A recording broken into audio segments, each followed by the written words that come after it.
life as seen through the windows of tacos, motorcycles, golf, dogs, and the companion. The companion has a name. Her name is Judy. Companion of almost 52 years. Judy is a saint. To Judy. Seriously. It all kind of starts with the tortilla press, the taco press. I calculate that I've made somewhere between 25 and 30,000 tortillas, right, with that little devil. It's over 50 years old, and it is a great thing made by my former brother-in-law. Now, it's not important how many tacos I made or whether I made any at all, but it's part of a process, and that's cooking. I cooked with my mother. I've cooked with my wife. I've done things. I'm not a very good cook, but I'm better than I was. My tacos have gotten better. After 25 or 30,000, they ought to. They're rounder, but they'll never be as good as Judy's are. Hers are rounder, they're thinner, and they're just better. So I have something to aspire to. But the message I take away from tacos and from cooking, it's a social thing. It's not about eating food over in the corner someplace. It's eating food and creating food around friends. Maybe some of them aren't such good friends, but friends nonetheless. And that's what it's all about. If you ate in the corner all the time, tacos wouldn't taste the same, the food wouldn't taste the same, and that's part of that social fabric. Now, the other thing that I talk about are motorcycles. Everybody knows this isn't a motorcycle, but let's, for the sake of conversation, assume it is. This was the act of defiance. This is what this represented. When I bought my first motorcycle, I asked my parents, can I buy the motorcycle? Hell no! I believe that's exactly what he said. My father had a brother that was a drinker and a motorcycle person, and I think he thought I was going to go to hell. And I probably have. But I defied my parents, and I bought the motorcycle anyway. And little did I know that that was going to take me down a land of adventure that I never anticipated. Now, anybody who's driven a motorcycle knows about the stimulation, the excitement that you get when you're sitting and running down a motorcycle. It's like being on the nose of an old Dodge with that animal in the front on the hood. You're out there, you're sniffing, you're looking around. This is really great. And that's kind of what it's about. But there's something else that happened along the line. That turned on my system for being logical. That taught me about mechanics. Not it by itself on motorcycles, but how you look at life. I never knew that if I had a motorcycle that I could look at life better. But that's exactly what happened. The third thing relates to golf. Everybody knows what this is. It's a very old golf club. Now, anybody who's played the game knows of the tempting of the golf. It's like the sirens in Greek mythology. They call out to you. In the summer, you get to experience it. In the winter, you lust after it. You say, oh, God, I can't play golf. I can't. What am I going to do? It's Sunday. I can't watch any more football. I need to play. And it's a social thing. I hate to play golf by myself. I will not play golf by myself. It's all my friends. Those other guys that'll holler and scream with you. It's guys like Ross, where I learn things about life that I didn't know anything about.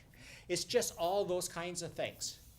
And the other thing is, it's a lesson in humility. Now let me give you an example of humility. We all go through periods of life where you think you're hot stuff. It doesn't make any difference who you are. It just does. There's nothing like hitting a bad shot after you've hit a series of good shots to teach you how things really are. My first hole-in-one was in Atlanta, Georgia.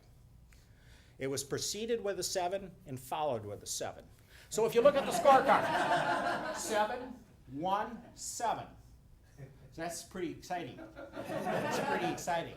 But that's part of the humility of golf, and that's part of the humility of life. The fourth window is what I call dogs. I had my first dog, 1955. It was the year that Queen Elizabeth was coronated. My God, that was a long time ago. The dog's name was Hans. And Hans was with me for a number of years, as I have all the other dogs we've had in our lives. We currently have 2, Susie and Emma. Each one of them is a very different dog, different personalities, all requiring different kinds of love and attention. They're a good example of how things can be. If you feed them, if you take care of them, and get them just a little bit of love, that's all they require. The other thing is they start to teach you about the cycle of life. There is a cycle of life. You haven't figured that out. There's a beginning, a middle, and an end. And unfortunately for dogs, their cycle of life is a lot shorter. But you begin to appreciate it. Now, this comes to the 5th window. And I would not suggest that these windows are all of equal standing, because I'd never hear the end of that one. This is my companion. It's not important that you see her. Just notice that she's in there. Going to be 52 years in August. She's been part of all these things. She's been part of tacos, golf, motorcycles, dogs. It's something that she's enabled me to be us. She's a sharing person, a caring person. She was one that develops trust, learned to share, and so on and so forth.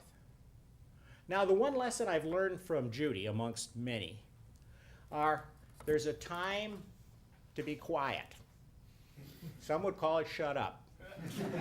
There's a time, if you're going to be late, to call. But it runs both ways. And it's Judy's part in this equation that makes all of this possible, that turns a me into an us. I'll give you an example of the one lesson I've learned and practiced. I'm incredibly grateful to Judy for being a companion, loving, dependable, trusting, all those kinds of things. But when I had that first hole-in-one, it was in Atlanta, Georgia. It wasn't a big deal.